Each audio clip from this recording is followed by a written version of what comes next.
Բարի առավոտ էլի բարեկամներ, բարի լույս, բարի օր, հարազատներ ջան, շնորհակալ ենք, որ միացել եք մեզ այս առավոտ եւ մենք շարունակում ենք մեր եթերը, ինչպես միշտ եւ մեզ համար սովորույթ դարձած, բայց ոչ սովորական Աստծո խոսքի շուրջ սկսել մեր օրը եւ դա երաշխավորում է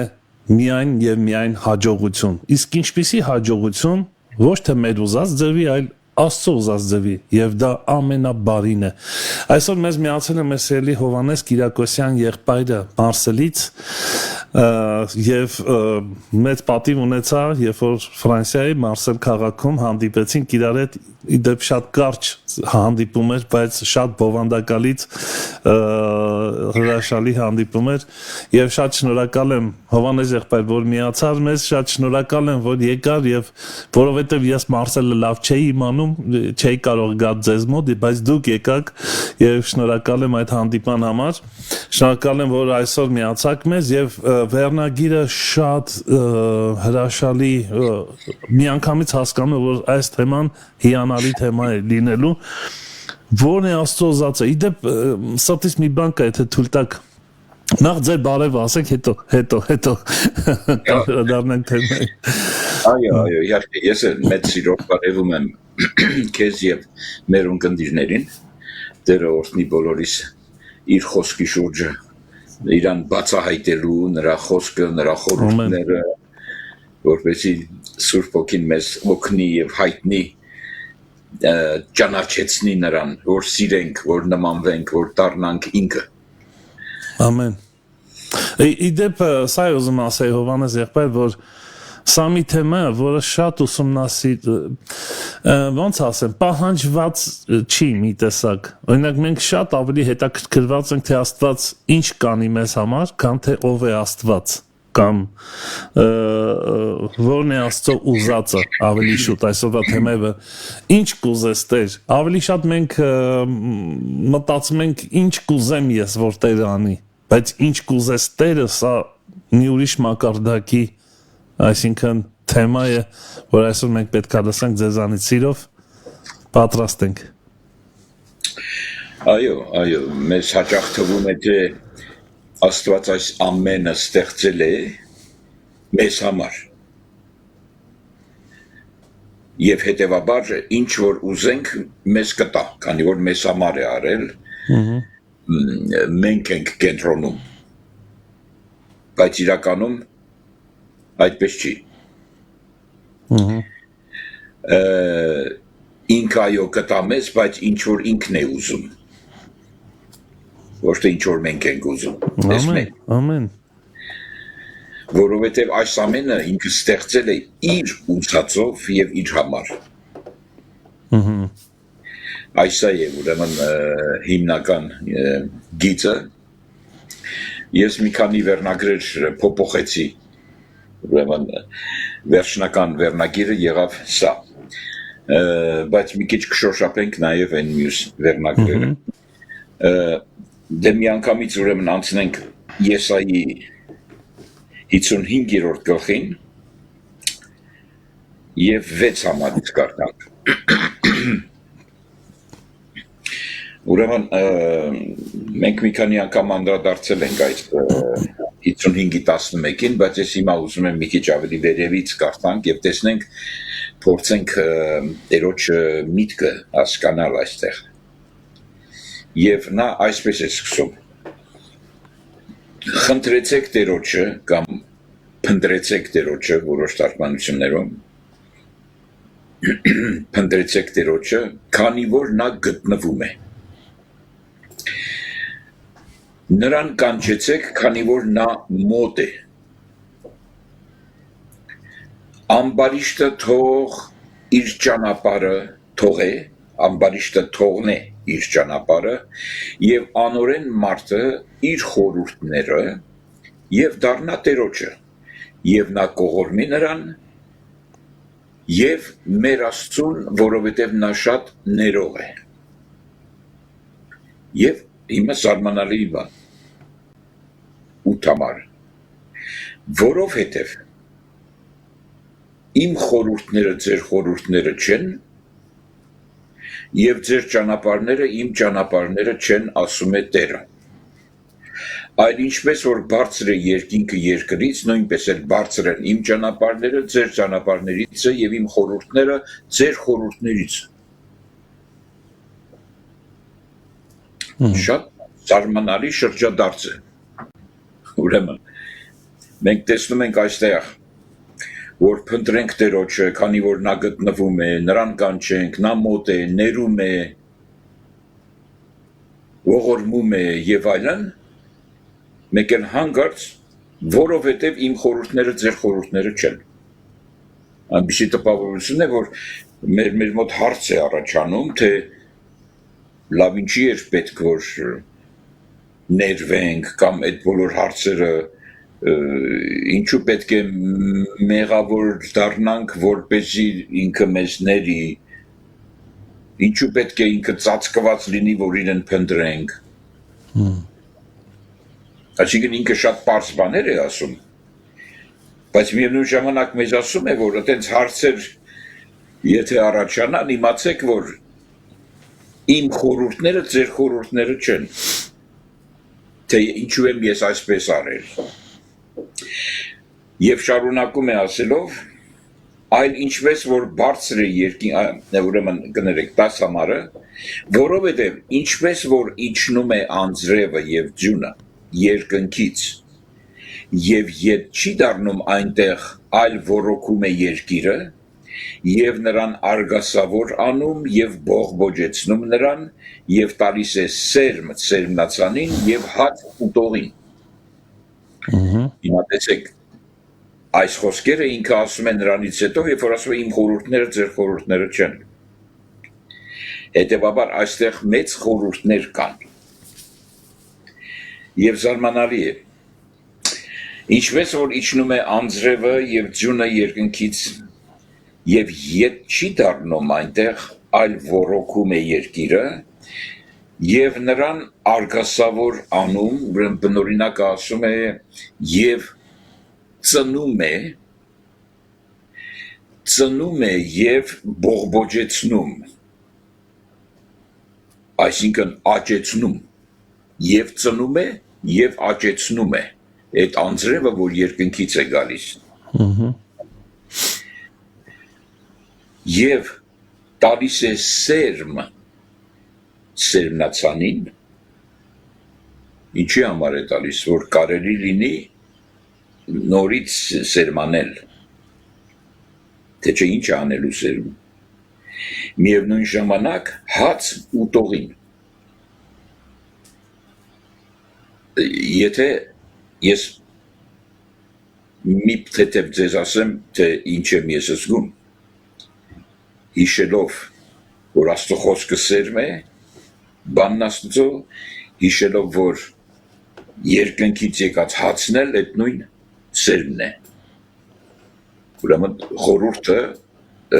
տեսնում եք ինչ է պարունակում իր մեջ։ Եվ անմիջապես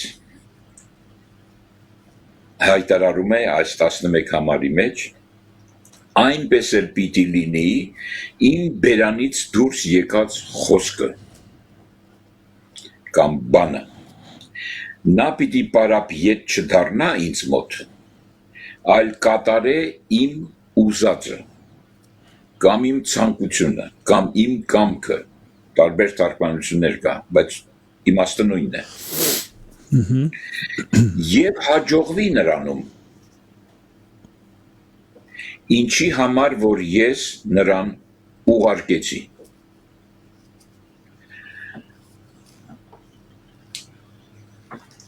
Ուրեմն մենք հիշում ենք, որ Հիսուսը շատ հաճախ ասում էր, որ այս է Աստծո գործը, որ հավատան նրան, որին ուղարկեց։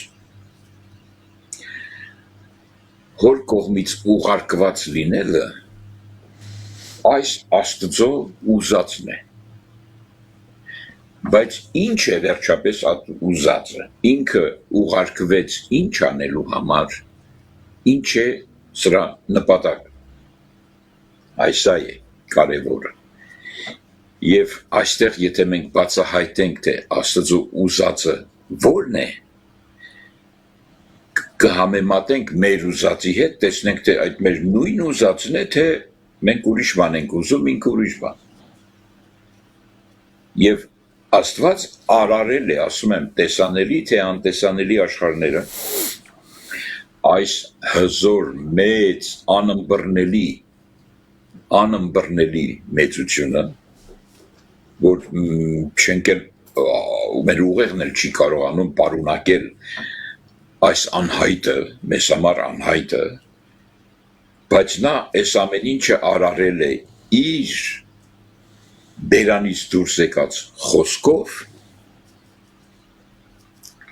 սկիզբ դնելով իր արտահայտությանը, իր ցանկությունը,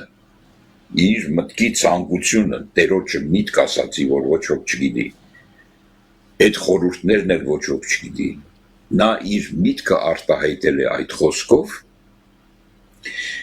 որպեսզի այդ խոսքը իր ուզածը կատարի եւ պարապ եւ չդառնա հաջողի ինչ որ ինքը ուզում է, ինչի համար որ նա նրան ուղարկեց։ Հիմա զուգահեռաբար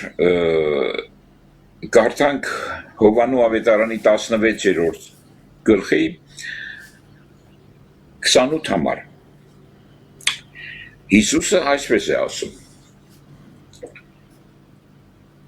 Հորիցը դուրս եկա եւ եկա աշխարհ։ Դարձյալ թողում եմ աշխարհը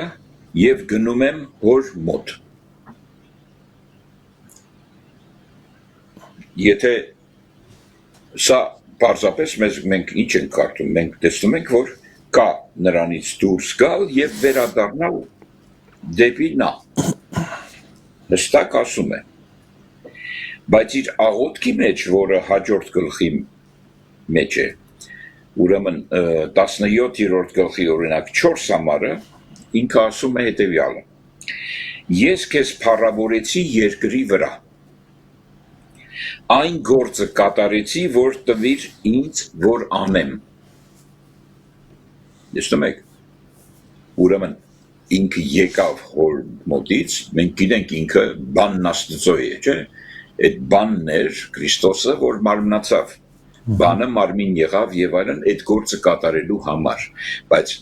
սկզբունքը այն է, որ Աստծո ցանկությունն է դա։ Աստված ուզել է,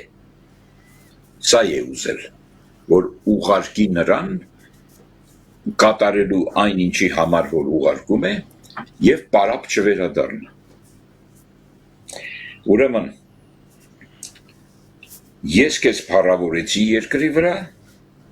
այն գործը կատարեցի, որ տվիր ինձ, որ անեմ։ Եվ 8 համարը ասում է, որովհետև այն խոսքը, որ ինձ տվիր, ես նրանց տվի, եւ նրանք ընդունեցին եւ ճշմարտությամբ իմացան, որ քեզանից դուրս եկա, եւ հավատացին, թե դու ուղարկեցիր ինձ։ Տեսնում եք, ես նորից ուրեմն որպեսզի ավելի հաստատ կողմնորոշվենք, նորից ուզում եմ վերադառնալ Եսայի 55 եւ նորից կարդալ, որպեսզի ամուր ամրապնդվի սա մեր մեջ։ 55:11 Այնպես էլ պիտի լինի իմ բերանից դուրս եկած խոսքը։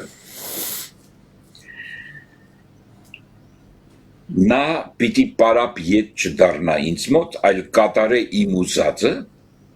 եւ հաջողվի նրանում, ինչի համար, որ ես նրան ուղարկեցի։ Ուրեմն այս ամեն ինչը լինի արարչություն, բոլոր ստեղծվածները,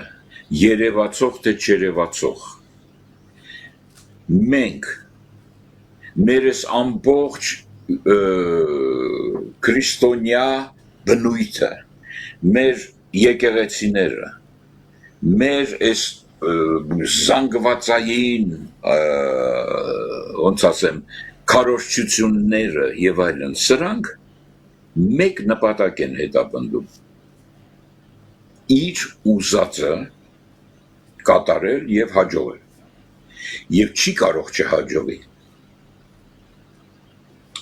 հիմա ես վերնագիրներից մեկն էլ որ այս որն է Աստծո ուզածի մեջ է ընդգրկված հետեւյալն էր Աստծո բացարձակ սիրո պատասխանը Աստծո բացարձակ սիրո պատասխանը ինչու բացարձակ որովհետև նայեք Աստված Իսրայել ժողովուրդը ստեղծեց նրանց որպես մեկ անձ ներկայացնելով որպես իր որդի իր առաջնեկ բայց թողնելով նրանց մեջ իրենց սեփական եսը նրանք ունեին սեփական ես նրանք ուզեցին թակավոր ուզեցին դա ունենալ նման լինել մյուսներին որ ունեին իրենց եսերը իրենց ինքնությունը եւ այլն Աստված ասեց այո շատ լավ եթե դուք ինձ մերժում եք ուզում եք ձեր եսով առաջնորդվել շատ լավ առաջնորդվեք բայց եթե ուզում եք կյանք ունենալ ձեր այդ եսից բխած ազատ կամքը պիտի գործածեք որը իրականում հետևանք էր Աստծուց զատվելու որովհետև եթե Աստված է իրենց ամեն ինչը ամեն բանում այնտեղ ազատ կամքի ոչ մի իմաստ չկա որ լինի իմաստ կա այն դեպքում երբ որ Աստծուց զատված ենք եւ մեր սեփական եսը ունենք իր ազատ կամքով հիմա Աստված ասում է շատ լավ ձեր առջև եմ դնում կյանքը եւ մահը դուք եք ձեր ազատ կամքով կյանքը ընտրեք որպեսզի ապրեք ուզում եք այո ուզում ենք իհարկե հա եթե ուզում եք կյանքը ընտրելը հետեւյալն է ձեզ տալիս եմ օրենք եւ այդ օրենքը դուք պետք է պահեք կատարյալ ձևով բացարձակորեն այլ կերպ ասած 100%-ով եւ Հակոբոս առաքյալը մեզ հետեւյալն է ասում դա ուրեմն երկրորդ գլխի 10 համարն է Վասնսի ով որ բոլոր օրենքը պահի եւ մեկում մեղանչի ամեն օրենքին եղավ պարտական այսինքն թարգմանեմ մեր լեզվով եթե օրենքի 99 ամբողջ եւ 9% պահենք բայց 0.01% չպահենք օրենքը չենք պահել հետևաբար կյանք չենք ունենա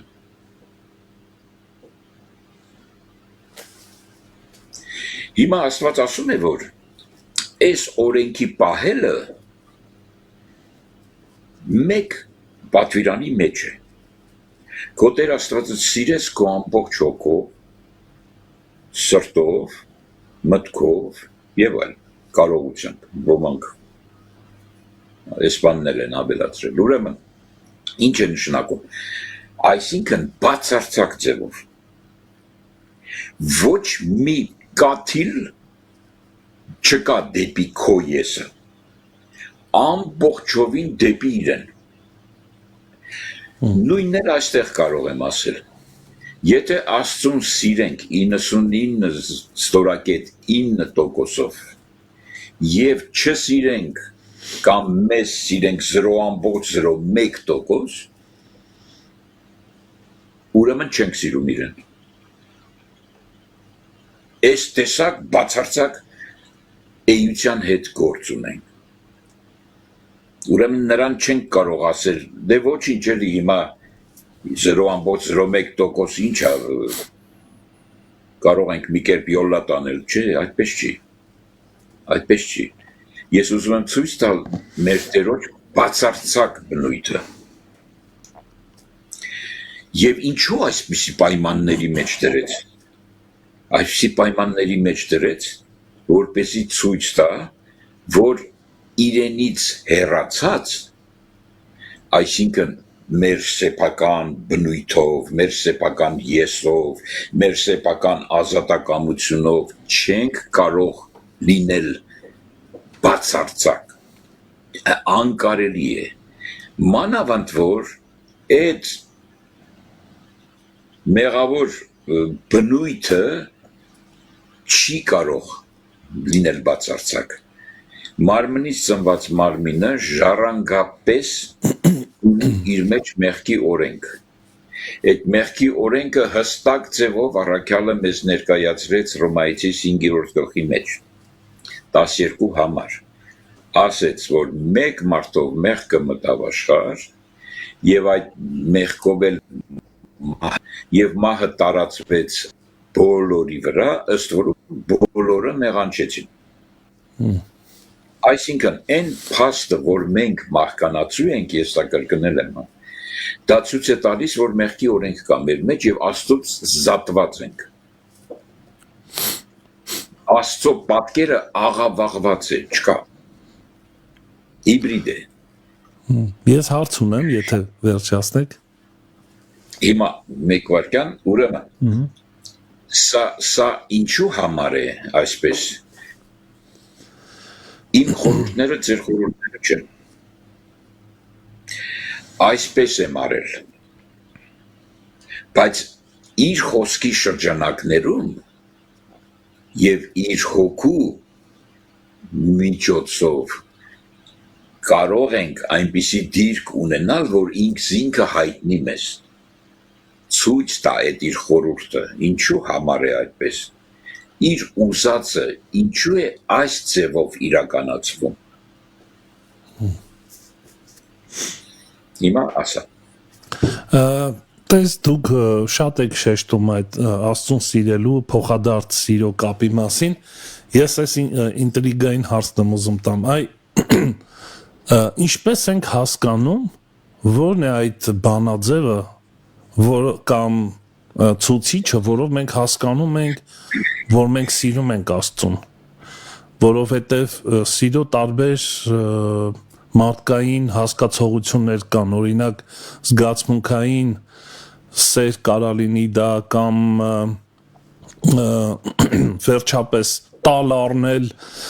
կամ չգիտեմ պատկերացնել պատկերացումի սեր կարա լինի դա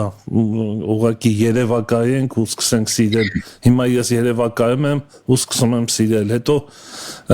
տրամադրություն ունեմ սիրում եմ չունեմ չեմ սիրում մոռանում եմ որ պետքա սիրեմ բայց այդ աստվածային սերը որով մենք պետքա սիրենք Աստծուն եւ ամենակարևորը որ Աստծուց ընկալվում է դա որպես սեր Աստված ճանաչում է այդ սերը որով մենք պետք է սիրենք այ ինչպես է դա ռեալ ձևով ինչպես կարող ենք հասկանալ մենք սիրում ենք թե չենք սիրում վերջապես հենց դա է խնդիրը որ լինի Իսրայելին եւ լինի մեզ որպես մարմնից ծնված մարմին Աստված ցույց է տալիս որ չենք կարող իրեն սիրել ոչ զգացմունքով, ոչ մտքով, ոչ սրտով, ոչ հոգով։ Անկարելի է, սա է Աստված ցույց տալիս, որ մեր մեղավոր բնույթ ունեցող եսը, այսինքն մարմնից ծնված մարմին Հովանեսը Ավետիսի որդին, չի կարող Աստծուն սիրել, որովհետև եթե անգամ քիչ առաջ ասեցի, 99%-ով սիրի, բայց 1%-ով չսիրում, պայմանը բացարձակ է, հարաբերական չի, առուտուր չենք կարող անել, կաշառք չենք կարող տալ, անվերապահ, այսինքն չենք կարող մի կերպ անցկացնել, անկարելի է, հետևաբար ես ինչու եմ ծայրահեղ այս բանը ներկայացնում, ըստ որում ես չեմ ներկայացնում, Աստծո խոսքն է ներկայացնում, որ անկարելի է մարդու համար այդ օրենքը բացարձակ ձևով կատարել։ Չի ստացվում, որովհետև մեղքի բնույթ ունի մեջը Որքան ուզում է օրենքը, հենց օրենքը կարդում է ինքը մեղավոր է դառնում։ Հնարավոր չի մեղավոր բնույթով Աստծուն սիրել ամբողջ հոգով, կարողությամբ, զորությամբ, մտքով։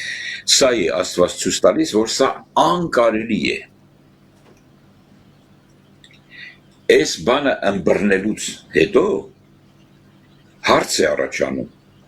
Լավ, ո՞րն է այդ Աստծո խորհուրդը։ Իր ուզածը ո՞րն է։ Ինչպես է իր ուզածը իրականացնում։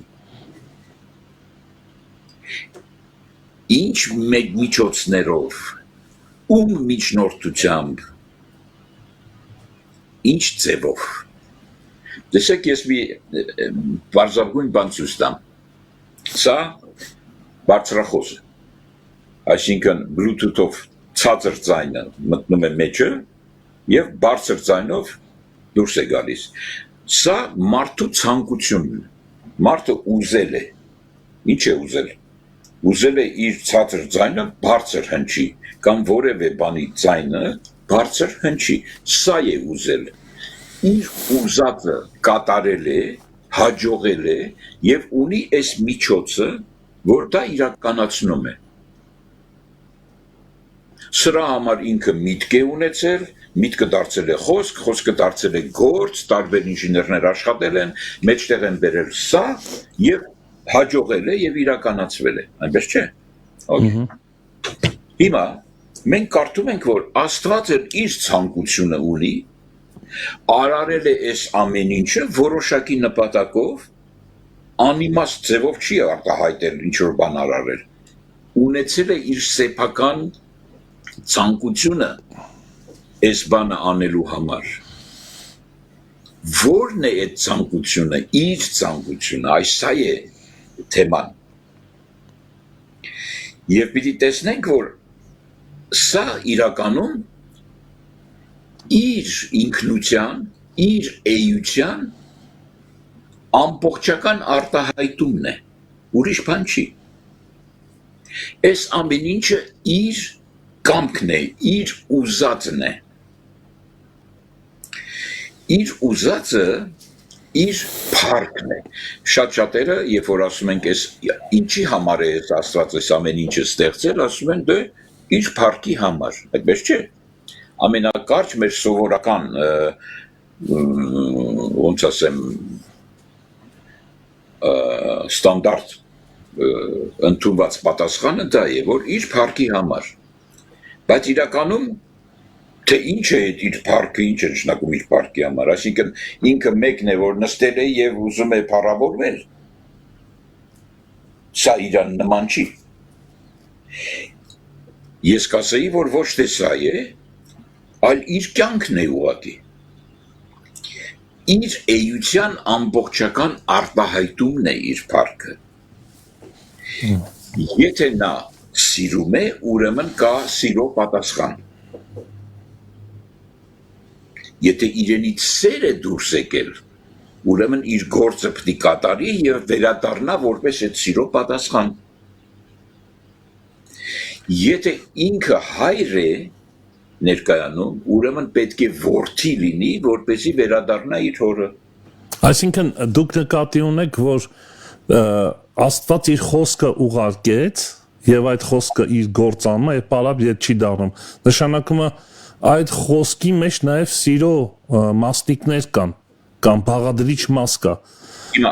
Խոսքը սիրո արտահայտ։ Նայ, ոչ միայն սիրո։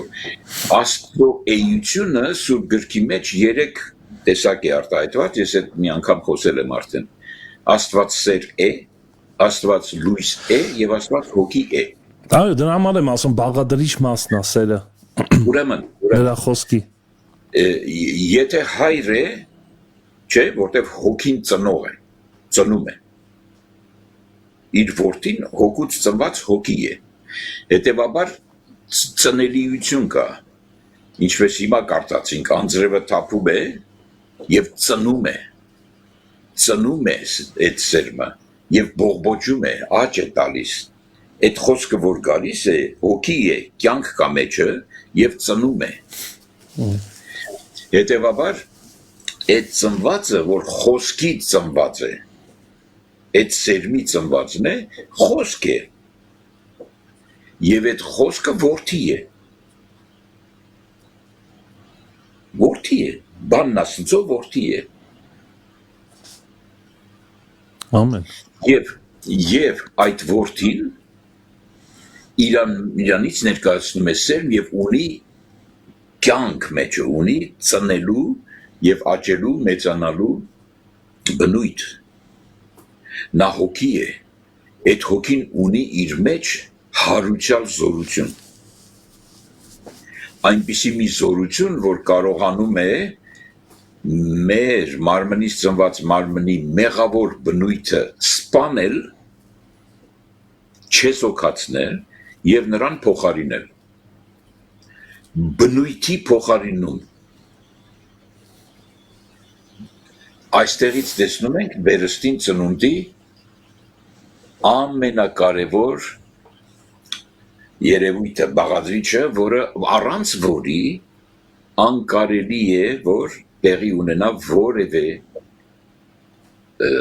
ծնունդ, որևէ արքայության ըմբռնում, մտնել եւ այլն եւ այլն, ուրեմն անկարելի։ Հիսուս դրա համար մի անգամից այդ հարցը դրեց եւ դրեց հրամայական ձևով։ Չասեց եթե կարելի է, եթե հնարավոր է, չէ, պետք է ձեզ վերստին ծնվել։ Հակառակ դեպքում ոչ մի բան չի ստացվի։ Այսինքն այդ սերմը ղրկվել է, որպեսզի ծնունդ առաջ բերի։ Աստծո նպատակը սա է։ Եվ սերմը, ինչ սերմ է, եթե Աստծո սերմ է, ուրեմն նրա մեջ կա եւ սեր, եւ լույս, եւ որդի, նրանից ծնվածն է, այնպես չէ։ Եվ գիտենք, որ նրանից ծնվածի մեջ մեղք չկա, որտեվ մեղքը մարմնից ծնված մարմնի մեջ է։ Հետևաբար նրանից ծնվածը, որ հոգի է, ոչ մի առնչություն չունի Հովանեսի եսի հետ։ Հովանեսի եսը ժառանգել է իր հորից, իր հայրն էլ իր հորից եւ ասես մինչեւ Ադամ, այդ առաջի մարդով, որ մեղքը մտել է աշխարհ, դրանով էլ մահը։ Եվ ես պիտի խոստովանեմ, որ ես էլ եմ մահկանացու։ Եթե մահկանացու եմ, ուրեմն իմ մեջ կա մեղքի օրենք։ Ով է որ մահկանացու չի։ Աստծո սերմից ծնվածը մահկանացու չի։ Նա հավիտենական է։ Երբվանից է հավիտենական։ Ինչպես Աստված է հավիտենական, իր սերմն էլ է հավիտենական, իր խոսքը հավիտենական է, երկիր երկինք կանցնի, բայց իր խոսքը հավիտյան կմնա, որտև հավիտենականն է, իր սերմն է։ Հիմա հարցը նրանումն է, թե այդ սերմից ծնվածը որտեղ է, ինչպես է ծնվում, արդյոք կապ ունի Հովանեսի հետ, որպես մեղավոր բնույթ ունեցող մեկը, թե ոչ։ Բանից պարզվում է կապ չունի։ Կապ չունի, որովհետև դա ոչ թե Հովանեսն է բարելավվում, կամ Հովանեսն է վերածնվում, այդպես չի։ Հովանեսը մեռնում է։ Նրա մարմնանալու նպատակը նա էր, որ գա եւ մեռնի։ Իրեն հետ մերցնելով մեղքի բնույթ ունեցող թե Հովանեսը, թե Աբրահամը, թե մնացած բոլոր մեր ունկնդիրները։ Որպեսզի իր գենը, որը մեր մեջ է եւ ինքը տեսնում է, դա է իր որդին։ Իր պատկերը հենց սկզբից, որը գտնվում է գերության մեջ։ Նա վերակենդանացման պետք ունի։ Եվ Աստծո ճշմարտությունը գալիս է,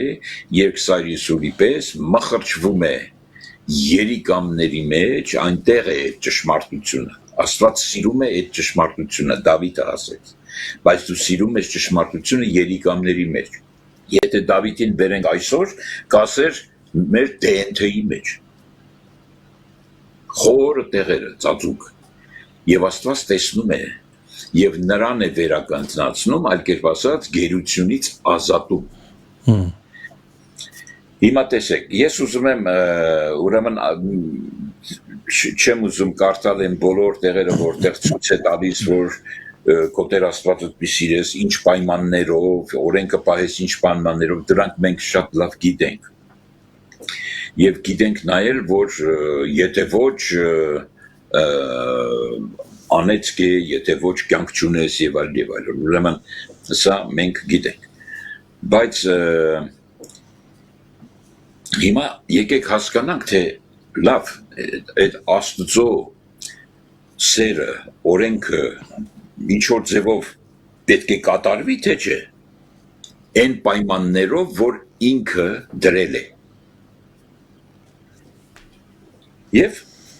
այստեղ զարմանալի մի բան, ուրեմն Մատթեոս 5-րդ գլխի մեջ,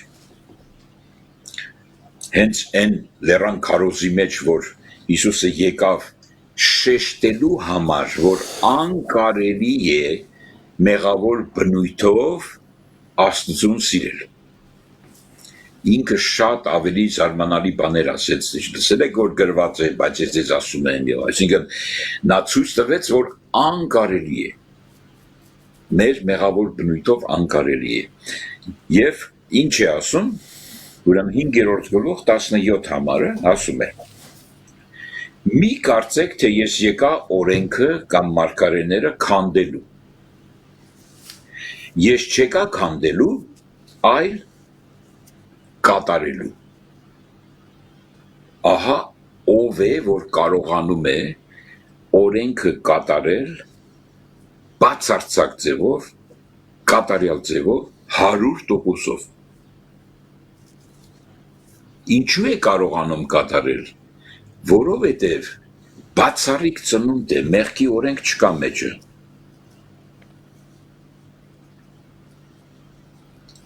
Ինքը զատված չի մեղքի պատճառով Աստծուց։ Աստված Հիսուսին չէր կարող ասել, իմ ականջը ծանրացած չի լսելուց, իմ ձեռքը կարճացած չի ցես փրկելուց, իմ ու քո մեջ եղած բաժանություն դնողը մեղքն է։ Այսպիսի բան չէր կարող ասել Հիսուսի մասին։ Նա նույնացած էր Աստծո հետ։ Հիսուս մարդը իր սեփական եսը երբեք չգործածեց։ Շատերը ուզեցին նրա սեփական եսը դուրս բերել, լինի սատանան փորձության ժամանակ, լինի փարիսեցիները տարբեր փորձերով եւ այլն, չկարողացան, որովհետեւ նա միայն անում էր այն, ինչը որ հայրն էր անում, որի հետ ինքը նույնացած էր իր մեջ։ Այդ պատճառով է, որ մենք Հիսուսը տեսնում ենք որպես Աստված։ Հիսուս մարդը տեսնում ենք որպես այն պատճառով, որ նրա մեջի բնակվողը ամբողջովին, լիովին Աստված էր։ Երբ որ այդ լիությունը թողեց իրեն, այդ ժամանակ նա որպես Աստծո գառ կարողացավ մեռնել, եթե ոչ չէր մեռնի։ Հնարավոր չէր մեռնել, Աստված չի մեռնում։ Դրա համար Աստված թողեց նրան, նա մնաց միայն մարդ։ Գառն Աստծո։ Բայց այդ գառի մեջ Աստծո արյունն էր հոսում։ Դա մենք կարդում ենք Գործկարակելոց 20-րդ գլխի մեջ, որ Աստծո արյունով եկեղեցին ձեռք բերեց։ Սրանք լուրջ բաներ են։ Հիմա շարունակեմ այս տեքստը։ Որովհետև ճշմարիտ ասում եմ ձեզ, միչև որ երկինք եւ երկիրս անցկենան, օրենքիցը մի կետ կամ մի պստիկ նշանագիր չի անցնի, միչև որ բոլորը չկատարվի։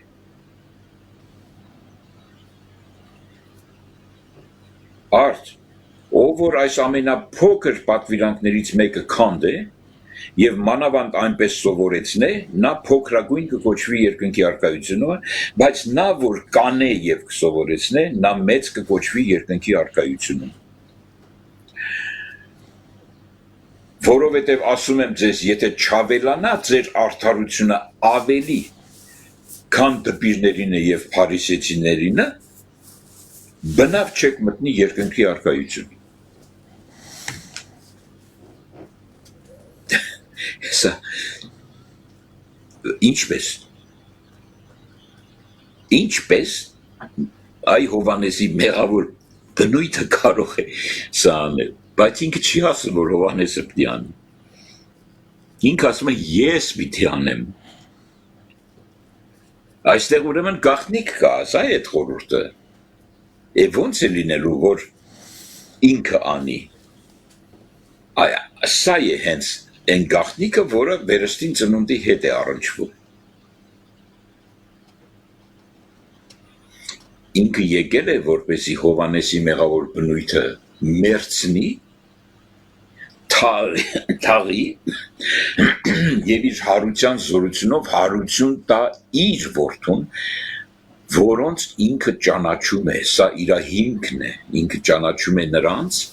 որ իրեն ինչպես է ճանաչում, բա ինքը Աստված է, ինքը տեսնում է իր համար թաքնված ոչինչ չկա, ինքը թափանցում է ամենտեղ, տեսնում է, բացարձակապես թափանցիկ է։ Մենք մենք չենք տեսնում, ինքը տեսնում է։ Դրա համար մեզ տրված չի իմանալու ով է Աստծո որդին, ով չի Աստծո որդին, իրեն է տրված, նա ինքն է ճանաչում։ Ուրեմն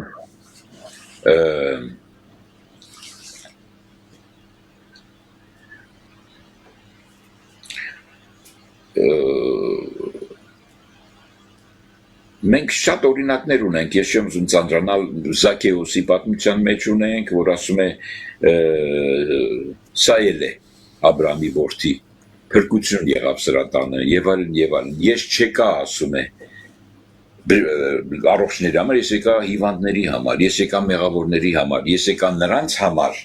ովքեր գիտակից են իրենց գերությունը, մեղքի բնույթին գիտակից են իրենց եսի մեղավոր բնույթին, ես դրանց համար եմ եկել, որտև դրանք են, որ այդ գիտակցությունն է, որ թույլ է տալիս, որ ես դրանց խաչեմ իմ հետ։ Այսինքն ովքեր հասկանում են, որ գերության մեջ են, ովքեր տենչանք ունեն ազատագրման։ Հենց ապաշխարության գաղտնիքը սրանում է, ապաշխարությունը հենց սա է, որ դու տեսնես քեզ քո իրավիճակը, տեսնես քո անկարող լինելը մեղքի պատճառով։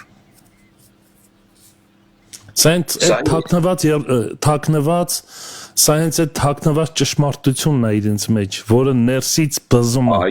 Այո, կարելի է այսպես ասել։ Երբ որ ճշմարտության խոսքը գալիս է, հանդիպում է տեղի ունենում եւ այնտեղ վերակենդանացնում է տեղի ունենում։ Սա շատ կարևոր բան է, որ Հիսուս ասեց, ես եկա մեղավորների համար։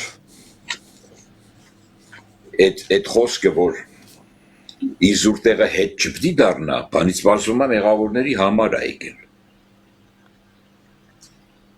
Այսինքն ստեղ կարող ենք այսպես ասել, որ մարդիկ, ովքեր իրենց արդար էին կարծում եւ սովորական կյանքի այսպես ընթացք մեղքերի մեջ ապրելը, մարդիկ, որոնք տանջվում էին, թեկուզ որ նորից մեղքի մեջ էին, բայց ներքին տանջանք կար եւ հասկանում էին, որ սրանից ազատվել է պետք։ Այս սրա մասին էր Հիսուս ասում։ Ես եկա մեղավորին, ով որ հասկացավ, որ մի բան է պետք իրեն, որ դուրս գա այդ վիճակից։ Այո,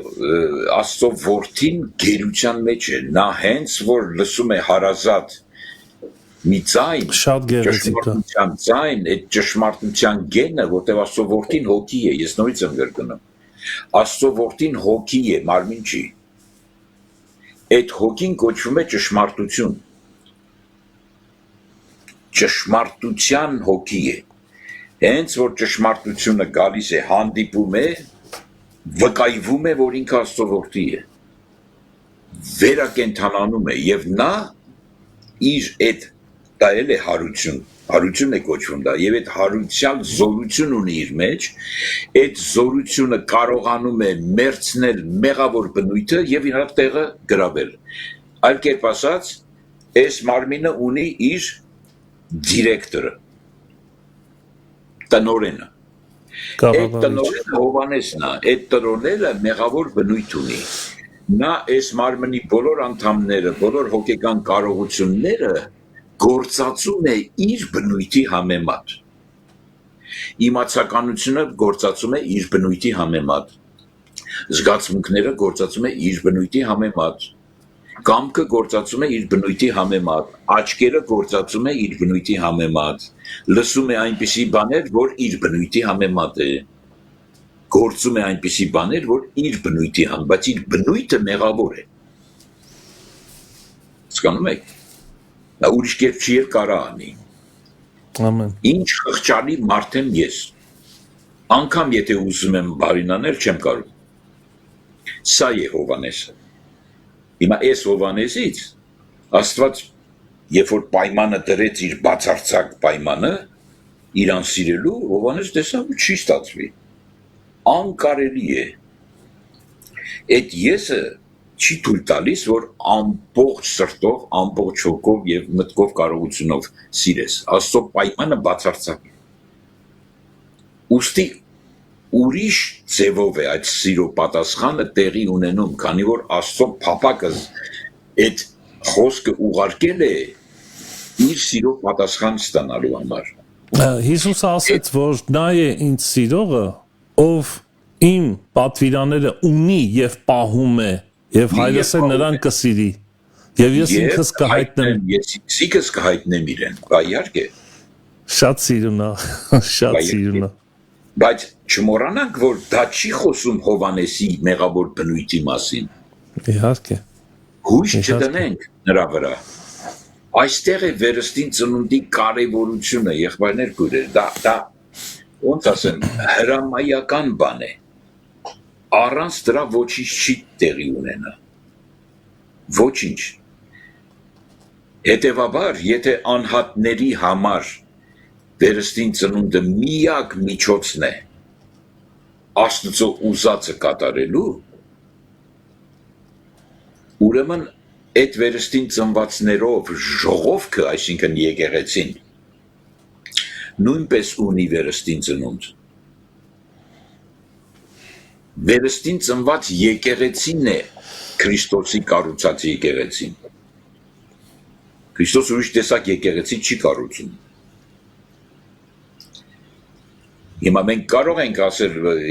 բոլորն էլ վերստին ծնված են, ասենք, բայց ինքը տեսնում է իրեններին։ Այո։ Այնպես որ ինքը գիտի իրեններին եւ նա կառուցում է իր եկեղեցին, իր հարսը, իր մարմինը սիրո հիմքի վրա։ Ամեն։ Որովհետեւ նորից եմ ասում, սերը պիտի պատասխանվի, հայրը պիտի ճանաչվի, լույսը սա է իր էության, ճանաչությունն է, եւ բնականաբար որդին վերադառնա իր հորը։ Այստեղից ես ուզում եմ այս եզրակացությունը անել եւ վերջացնել։ Որովհետեւ դուք գիտեք Հռոմայացիս 8-րդ գլխում այս կարևոր հիմնական բաներն է խոսվում եւ ես արագ այդ մասին անցնեմ, ժամանակը անցել է արդեն։ Նայեք, որովհետեւ այնպես եմ դատում, որ այս ժամանակի չարչարանքները արժանի չեն բաղդատելու այն գալու փառքին հետ, որ մեզանում պիտի հայտնվի։ Սա էլ է Աստծո ուզածը, նայեք։ Որովհետև ստեղծվածների եռանդալից ակնկալությունը Աստծո որդկանց հայտնությանն է սպասում։ Նրա համար, որ ստեղծվածները հնազանդեցին ունայնության, ոչ թե կամքով, այլ նրա համար, որ հնազանդեցրեց այն հույսով, որ ստեղծվածներն իրենք էլ ապականության ծառայությունից կազատվին Աստծո որդկանց փառավոր ազատությանը մեջ մտնելով, որովհետև գիտենք, որ բոլոր ստեղծվածները մինչև հիմա միասին հառաչում են ցավի մեջ են, եւ ոչ միայն նրանք, այլ ինքներս էլ, որ հոգու առաջին պտուղն ունենք, մենք էլ մեր անձերումը հառաչում ենք որդեգրությանը սпасելով, այսինքն մեր մարմնի ազատության։ Ուրեմն Դուք տեսնում եք ինչ գաղտնիքներ են, որ է Աստծո խորհուրդը։ Եվ ես թող չզարմանան ինձ լսողները, բայց ես ուզում եմ մի կարճ բան ներկայացնել, որը պիտի խնդրեմ, որ խորը ուսումնասիրվի, ինչ որ ասում եմ։ Աստծո ուզածը իր որդիների հայտնվելն է։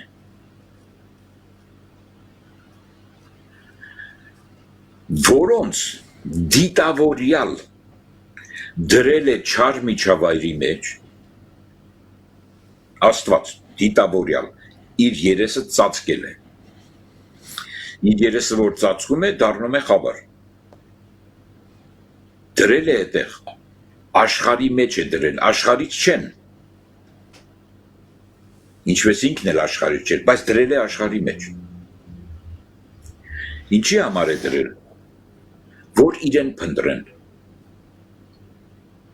Այ Եսայի 55:6-ից այդ դրամ ասին, Տերոջը իրենները իրեն փնտրեն, որտեղ նա գտնվում է, խորհուրդ է, իր խորհուրդները մեր խորհուրդները չեն, բայց սա է իրականությունը, սա փաստ է, որ մեր առջևում է, որ իրեն փնտրեն եւ դառնան իր էության ամբողջական արտահայտությունը, սերը պատասխանվի, հայրը ճանաչվի, որդին վերադառնա։ Կարճ ասած։ Արարչությունն էլ կազատվի իր հառաչանքից ու ցավից, որը իրականում Աստծո սիրո տառապանքն է, քանի որ դեռ պատասխանը չկա։ Դա էլ է իրենը։ իհարկե։ Երբ որ միակողմանի է, այսինքն լավ չէ որ մարդը մենակ լինի։ Միակողմանի սերը տառապանք է։ Պետք է պատասխանվի։ Սա է Աստծո ուզածը։ Եվ այս մի օրինակ կներես, որ մի քիչ երկար ասում եմ, բայց Պողոս Առաքյալի սիրո բացարձակ սիրո պատասխանի արտահայտությունը ուզում եմ կարդալ եւ ցույց տալ, որ դա տեղի է ունենում չար միջավայրի մեջ։ Այդ պատասխանը։ Նույն Հռոմայեցի ուրեմն 8-րդ գլխի 28 համարից Բայց գիտենք, որ Աստծուն սիրողներին ամեն բաները գործակից են լինում դեպի բարին, նրանց, որ նախասահմանելով կանչված են, որովհետև նրանց, որ առաջուց ճանաչեց, առաջուց էլ սահմանեց իր որդու պատկերին կերպարանակից լինելու, որ նա անդրանիկ լինի շատ եղբայրների մեջ, եւ որոնց առաջուց սահմանեց, նրանց կանչեցել, եւ որոնց կանչեց, նրանց արդարացրեցել, եւ որոնց արդարացրեց, նրանց փառավորել արավ, հապա ինչ ասենք, այս բաների համար, եթե Աստված մեր կողմն է, ով է մեզ հակառակ, անգամ հակառակորդը սատանան չի կարող հակառակել, որտեղ նա դառնում է հակառակորդ, բայց ծառա, որ իր որդին էլ չխնարեց, այլ մեր ամենի համար մատնեց նրան, էլ ինչպես նրա հետ ամեն բան չի շնորհի մեզ, ով է, որ Աստծո ընտրվածների դեմ մեղադիր լինի, Աստված է, որ արդարացնում է, ով է, որ դատապարտ է, Քրիստոսը, որ մեռավ եւ ավելի, որ հարություն էլ առավ եւ Աստծո աջ կողմն է, որ մեզ համար բարեխոսել է, հապա ով կբաժանե մեզ Քրիստոսի սիրուց, տառապանք, նեղություն, հալածանք, սով, մերկություն, վտանգ, սուր, տեսնում եք չար միջավայրը։ Ինչպես գրված է, թե քեզ համար մերձվում ենք բոլոր օրը մորթվելու ոչխարի պես համարվեցանք, բայց այս ամեն բաներումը առավել եւս հաղթում ենք նրա միջոցով, որ մեզ սիրեց եւ սիրվում է, նկատեք սա, որովհետեւ հաստատ գիտեմ, որ ոչ մահ, ոչ կյանք, ոչ հրեշտակներ, ոչ իշխանություններ, ոչ զորություններ, ոչ ներկա բաներ, ոչ գալու բաներ, ոչ բարձրություն, ոչ խորություն, ոչ մեկ ուրիշ ստեղծված բան կարող է մեզ բաժանել Աստծո սիրուց, որ մեր Տեր Հիսուս Քրիստոսումն է։ Ահավասի Աստծո սիրո բացարձակ պատասխան։ Ամեն։ Չար միջավայրի մեջից։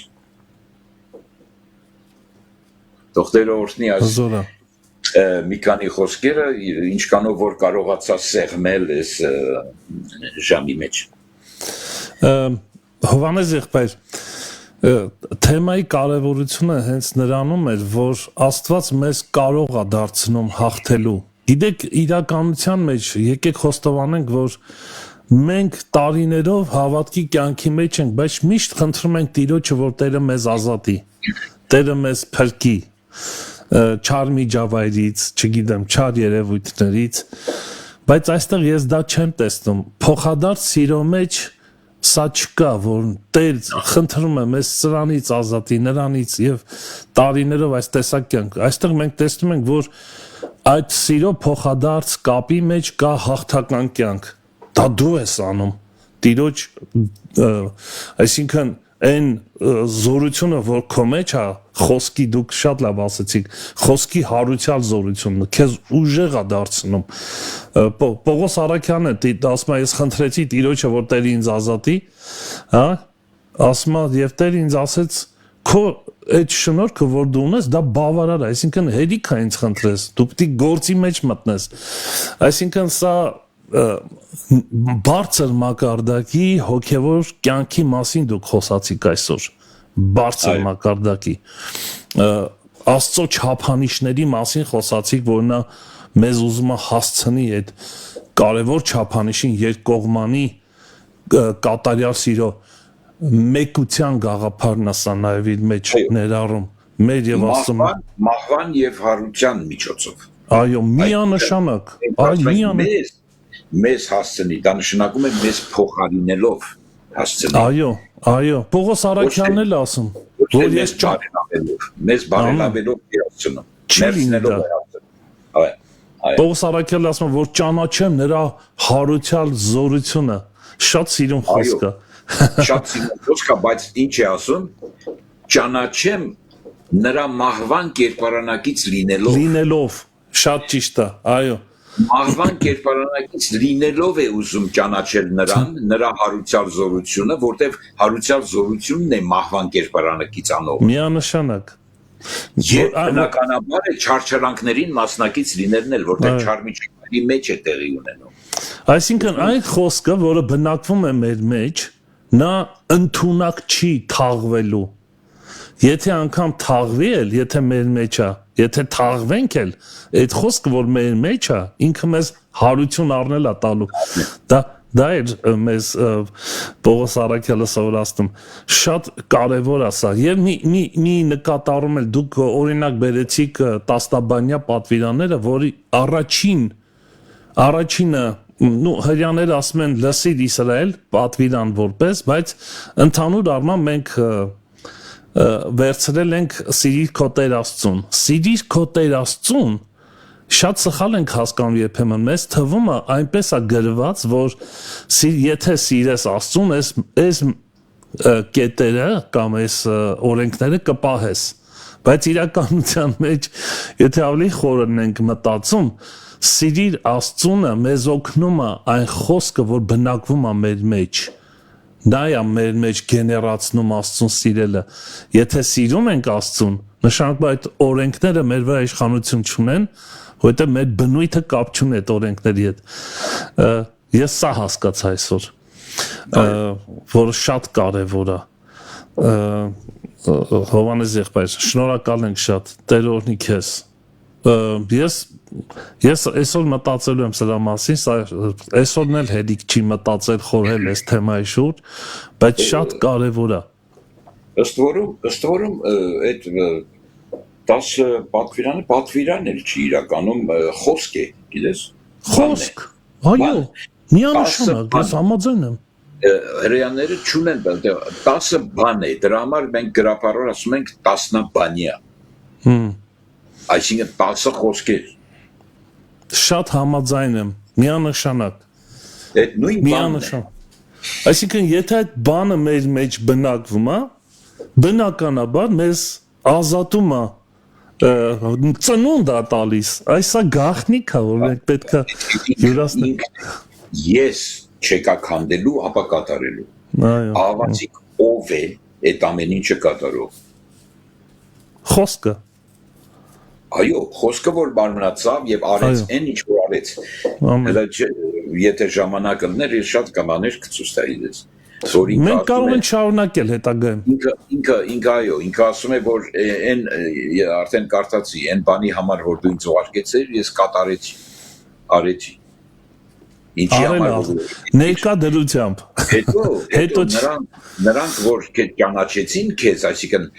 ընդունեցին որ դու ինձ ուղարկեցիր այդ բանը։ Հիմա ինչպես դու ինձ ուղարկեցիր, ես էլ նրանց եմ ուղարկում աշխարհ։ Որպես խոսք։ Դու նպատակը ես ամեն ինչի նույն Աստծո ուզածը կատարվելն է։ Լինի Հիսուսի միջոցով որ մեկնարկներ դա եւ դրանից հետո արդեն իրենները ղրկվում են նույն բանը անելու։ Ամեն։ Հովանես եղբայր գլոբալ առումով այսպեսի միտք առաջացավ մեջս այսօրվա ձեր խոսքից գլոբալ առումով որ հրավիրենք մեր քույր եղբայրներին այս կարևոր գիտակցության մեջ սիրի խոսքը սիրի նրան ունեցի նրան քո մեջ փայփայիր համբյուրիր խոսքը գրկիր նրան քնիր նրա հետ արթնացիր նրա հետ գործիր նրա հետ մտածիր նրա հետ խորհիր նրա հետ եւ սա մեծ արդյունք է սա է վերստին ծնունդի հիմքը եւ 100% հոգեվոր հաջողությունը միայն եւ միայն սրանով է պայմանավորված ուրիշ տարբերակ չկա պարզապես չկա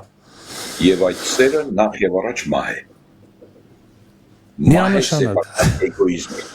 այո որ ոչ մի բան դեպի քեզ չմնա ես նորից ասեցի անգամ 0.01% դեպի քոսը քեզ սիրել եթե ոչ ասում չես սիրում ամեն համաձայն եմ այո եմ ասում կարող ենք մարդը մեղավոր բնույթ կարող է չի կարող ուրեմն վերստին մարդը կարող է բայց մի բան ասեմ սիրում եմ ուզում եմ սա եւ սա էլ իմ կամքից չի սա ինչ որ բան կա իմ ներսը որ